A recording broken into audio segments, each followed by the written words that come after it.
శ్రీమాత్రే మహమ్మ.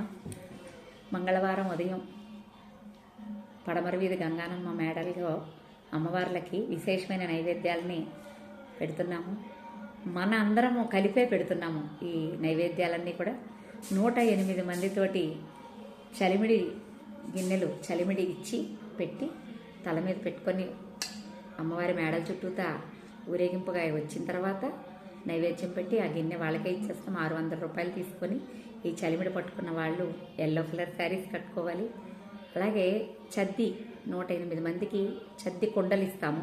ఆ చద్దిని మనం స్వీకరించవచ్చు. ఇప్పటివరకు మనం పెట్టేశాము అమ్మకి. ఇప్పుడు ఈ చద్ది ముందు రోజు రాత్రి తోడేసిన పెరుగన్నం ఉల్లిపాయలు కలిపి తోడేసిన చద్ది కుండల్ని 250 రూపాయలకి ఇస్తున్నాము. అన్నీ మేమే ఏర్పాటు చేస్తున్నాము. ఊరేగింపుతో వెళ్ళిన తర్వాత మీరు 3 మేడలు ప్రదక్షిణ అయ్యాక నైవేద్యం పెట్టాక అది కూడా మీకే ఇచ్చేస్తాము. అలాగే పొంగలి మేడల ప్రాంగణంలోనే పొంగల్ చేయిస్తున్నాము. 108 పొయ్యిలు కట్టించి వాళ్ళు ఎర్ర చీరలు ధరించి రావాలి. చలిమిడి పట్టుకునే వాళ్ళు ఎల్లో శారీస్, చద్ది పట్టుకునే వాళ్ళు క్రీమ్ కలర్ శారీస్ కట్టుకొని రావాలి. ఆలయ ప్రాంగణంలో చేయించే పొయ్యిల దగ్గర కావలసిన పదార్థాలను మేము ఇస్తాము. మీరు అర లీటరు పాలు తెచ్చుకుంటే సరిపోతుంది. మేమంతా బెల్లము, బియ్యము, జీడిపప్పు, నెయ్యి, పొయ్యి దగ్గర కావాల్సిన సామాగ్రి అంతా కూడా మేమే ఏర్పాటు చేస్తున్నాము. అయితే మీరందరూ కూడా టికెట్స్ నా దగ్గర ఉంటాయి, మేడల్లో ఉంటాయి. పరమాన్నం చేసేవాళ్ళు 8ంటికి రావాలి.